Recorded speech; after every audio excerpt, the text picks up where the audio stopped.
adalah sukacita yang sangat luar biasa, di mana Tuhan kita Yesus Kristus senantiasa mengasihi kita.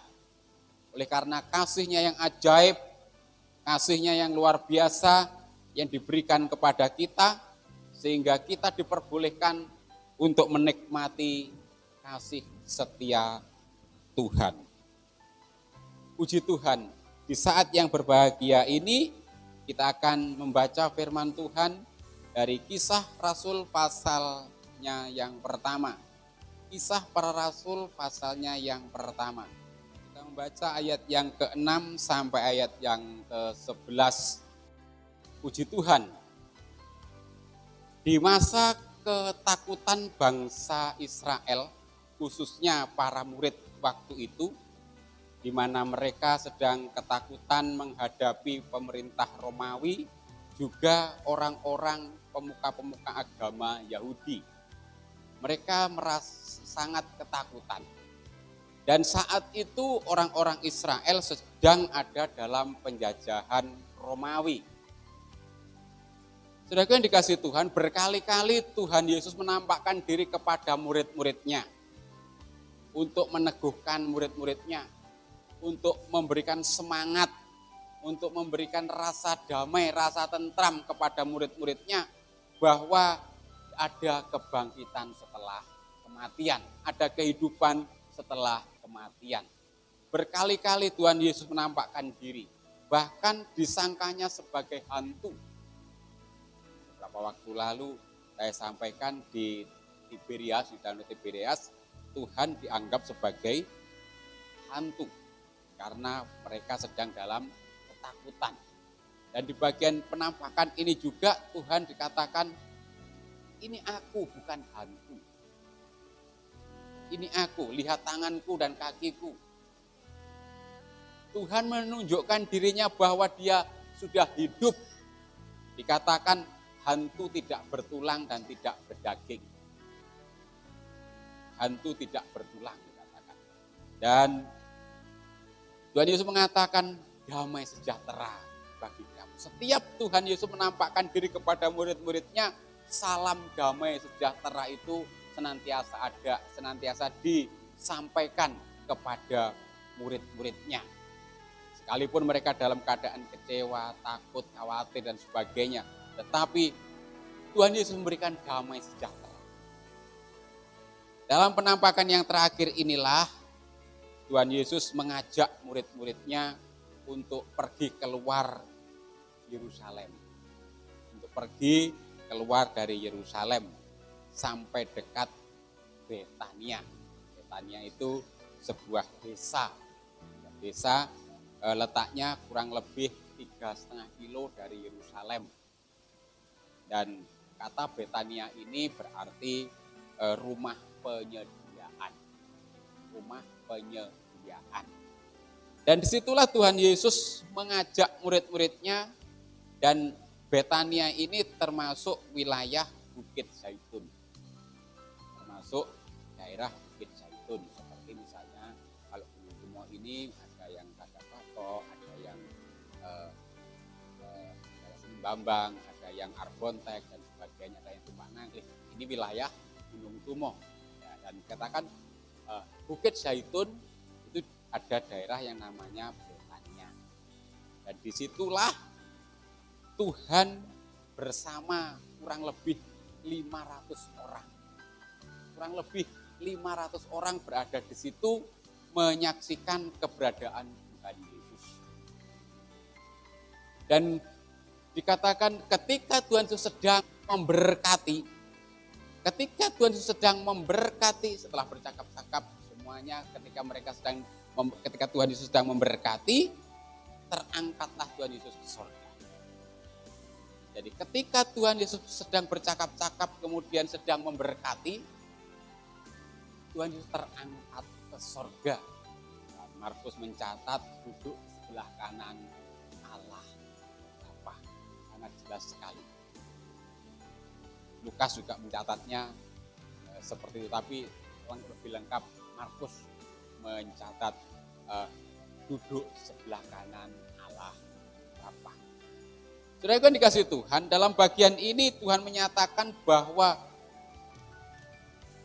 kembalinya Tuhan Yesus ke sorga itu adalah suatu pernyataan janji, supaya janji yang dikatakan atau perkataan-perkataan yang disampaikan kepada muridnya itu tergenapi. Salah satunya adalah turunnya Roh Kudus. Turunnya Roh Kudus. Dalam bacaan tadi dikatakan bahwa maka bertanyalah mereka yang berkumpul di situ. Di Bukit Zaitun di daerah Betania. Di situ berkumpul kurang lebih 500 orang. Dari 5.000 laki-laki, tidak termasuk perempuan dan anak-anak yang diberi makan oleh Tuhan Yesus. Ternyata yang hadir bersama-sama Tuhan Yesus waktu itu hanya tinggal 500 orang. Dan suatu perintah sebelum Tuhan Yesus terangkat ke sorga, mereka diperintahkan untuk tidak meninggalkan Yerusalem sampai janji Bapa terpenuhi, yaitu turunnya Roh Kudus. Sebab itu Tuhan menyatakan hal ini supaya genap apa yang dijanjikannya. Nah, namun ketika murid-muridnya ini ketemu dengan Tuhan Yesus pada waktu itu, dia bertanya kepada Tuhan Yesus, maukah engkau pada masa ini memulihkan kerajaan bagi Israel? Karena pada saat itu kerajaan Israel dijajah, artinya tidak ada Israel lagi karena sudah ada di bawah kuasa Romawi, sehingga tidak ada kuasanya Israel waktu itu. Sehingga dikatakan karena di bagian lain pula Yesus diangkat sebagai raja. Sebab itu dikatakan, maukah engkau memulihkan Israel, memulihkan kerajaan bagi Israel? Tetapi jawab Yesus berbeda dengan apa yang ditanyakan oleh murid-muridnya. Mungkin ketika pikiran murid-muridnya, ketika Tuhan memulihkan kerajaan Israel, hidupnya akan damai, hidupnya akan tentram, hidupnya tidak dalam tekanan orang-orang Romawi. Sehingga ini sangat perlu bagi murid-muridnya pada waktu itu. Tetapi jawaban Tuhan Yesus, engkau tidak perlu tahu tentang masa dan waktu yang sudah ditetapkan oleh Bapa sendiri dengan kuasanya. Engkau tidak perlu tahu. Tetapi kamu akan menerima kuasa kalau Roh Kudus turun ke atas kamu, dan kamu akan menjadi saksiku di Yerusalem, di seluruh Yudea dan Samaria, dan sampai ke ujung bumi. Sudah mengatakan hal itu, terangkatlah Yesus disaksikan oleh mereka, dan awan menutupinya dari pandangan mereka. Ternyata pertanyaan yang disampaikan oleh muridnya ini tidak memberikan, muridnya tidak mendapat jawaban yang diinginkan oleh murid-murid itu.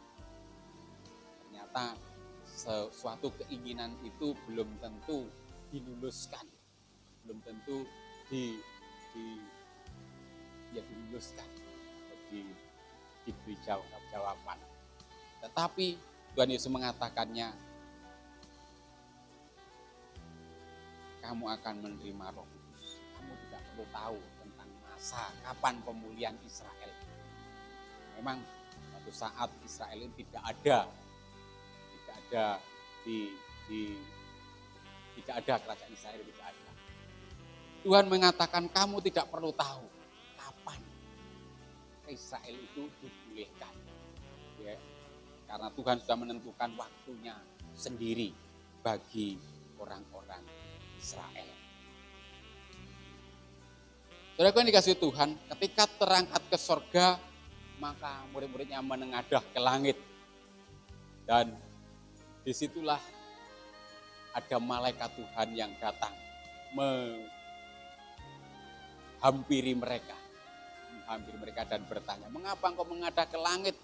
Yesus yang naik ke sorga akan datang kembali dengan cara yang sama. Dengan cara yang sama seperti yang kamu lihat, dia naik ke sorga. Saudaraku yang dikasihi Tuhan, dari bagian ini ada beberapa hal yang saya dapatkan. Mengapa Tuhan Yesus naik ke sorga? Murid-muridnya menghendaki supaya mereka tetap tinggal, supaya Tuhan Yesus tetap tinggal bersama dengan mereka. Tapi mengapa Tuhan Yesus naik ke sorga? Ya, saya dapatkan dari bagian ini mengapa Tuhan Yesus naik ke sorga. Yang pertama, Tuhan Yesus membuktikan bahwa sorga itu ada. Dan memang dia berasal dari sorga. Dia tidak berasal dari bumi ini. Yesus kembali ke sorga di mana dia ada, di mana dia bertahta. Makanya Markus menulisnya duduk di sebelah kanan Allah Bapa. Kembali kepada pangkuannya, kepada dari mana dia berasal. Karena dia tidak berasal dari dunia, tetapi dia berasal dari sorga. Maka ketika pekerjaan di bumi sudah selesai, Tuhan menyatakan dia kembali ke sorga setelah 40 hari dari kematiannya. Keangkatan Tuhan Yesus ke sorga ini membuktikan bahwa dia berasal dari sorga, tidak berasal dari bumi, dan dia tahu kapan dia harus kembali. Janji yang diberikan oleh Tuhan Yesus kepada para murid-muridnya supaya digenapi. Dia berkatakan, kamu tidak akan ditinggalkan seorang diri. Maka akan ada penolong bagimu. Yang kedua yang saya dapatkan dari bagian ini, mengapa Tuhan Yesus naik ke sorga? Supaya janji Tuhan tergenapi, yaitu turunnya Roh Kudus. Supaya Kisah Rasul pasal 1 ayat yang ke-8 ini tergenapi. Tetapi kamu akan menerima kuasa kalau Roh Kudus turun atas kamu. Tuhan Yesus pernah berkata, sekali-kali Roh Kudus tidak akan turun ketika dia masih ada di bumi. Dan ketika Tuhan Yesus meninggalkan bumi ini, meninggalkan dunia ini, maka ada jeda waktu untuk turunnya Roh Kudus. Kurang lebih 10 hari setelah keangkatan Tuhan Yesus. Itu disebut dengan hari Pentakosta. Hari yang ke-50 dari hari kematian Tuhan Yesus. Roh Kudus yang turun akan memberikan semangat bagi mereka. Waktu itu akan memberikan dorongan, memberikan gairah, akan membimbing mereka untuk memberikan semangat, dorongan, keberanian untuk memberitakan kebenaran. Tanpa Roh Kudus, orang tidak akan memiliki keberanian menyampaikan kebenaran, menyampaikan berita tentang Tuhan Yesus. Roh Kudus sangat penting untuk memberikan kita kekuatan, untuk meneguhkan kita, umatnya, untuk tetap senantiasa bersemangat, dan untuk tetap menjadi berkat bagi sesama, bagi semua orang. Roh Kudus yang turun akan meneguhkan dan menguatkan kita. Senantiasa Roh Kudus akan memberikan semangat dan dorongan. Sebab itu pastikan keyakinan kita bahwa yang pertama, surga itu ada. Yang kedua, Tuhan Yesus naik ke surga untuk mempersiapkan tempat bagi kita, orang yang percaya. Menyiapkan tempat sampai waktu yang sudah ditentukan oleh Tuhan. Dan ketika Tuhan Yesus meninggalkan dunia ini, maka ada penolong, yaitu Roh Kudus yang akan meneguhkan kita, menuntun kita, mengarahkan kita, membimbing kita, memberikan kita semangat, memberikan kita dorongan, memberikan kita keberanian untuk memberitakan Tuhan Yesus. Jadi, Tuhan Yesus yang kita miliki, jangan kita miliki sendiri. Mari kita berbagi, bercerita tentang kebaikan Tuhan Yesus.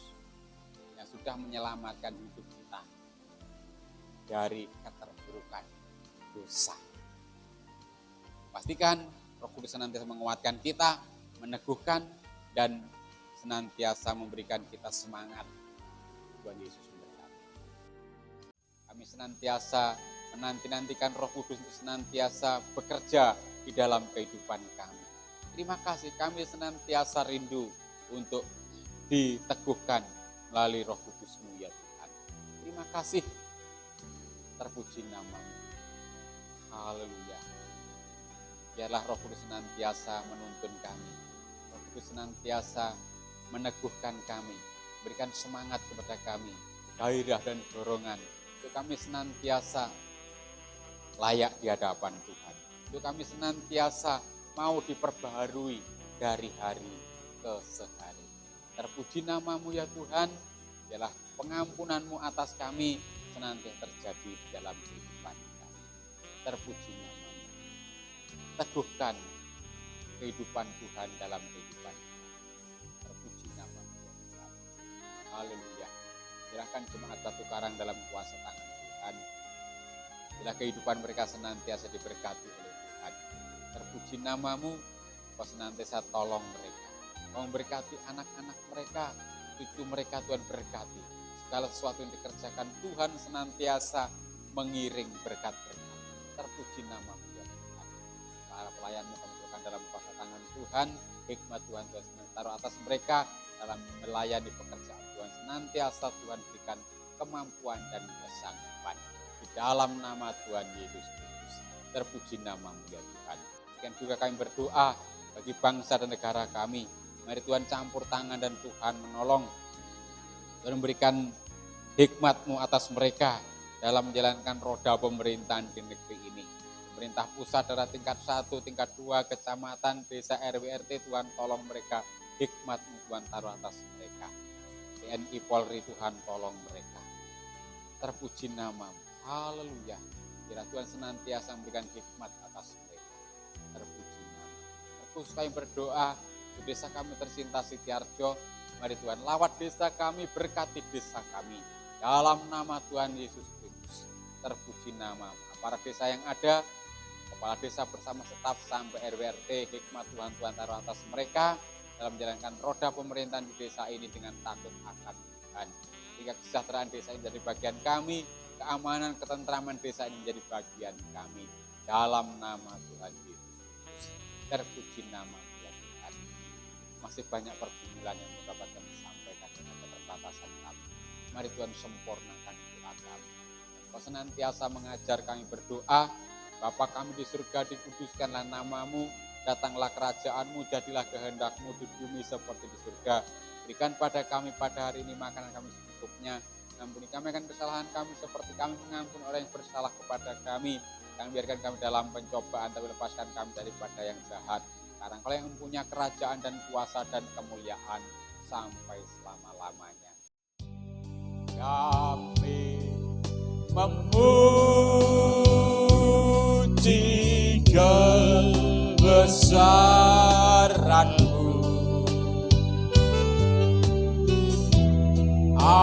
ajaib Tuhan,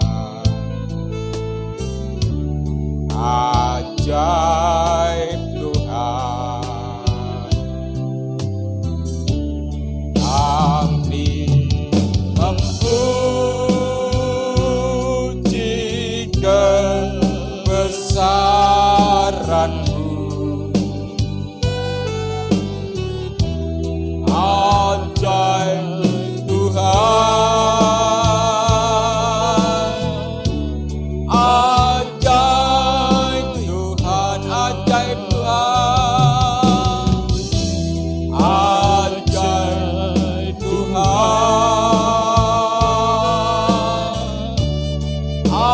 ajaib Tuhan. Kedangkan tangan-Mu, buka hatimu, terima berkat dari Tuhan. Kiranya kasih setia Allah Bapa, damai sejahtera Tuhan Yesus Kristus, persekutuan Roh Kudus senantiasa tinggal bersama dengan kami dari sekarang hingga Maranatha Tuhan Yesus datang yang kedua kali. Yang sudah diberkati bersama saya berkata, kiranya Engkau memberkati aku berlimpah-limpah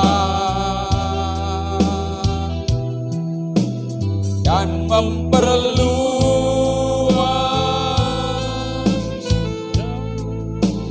daerahku,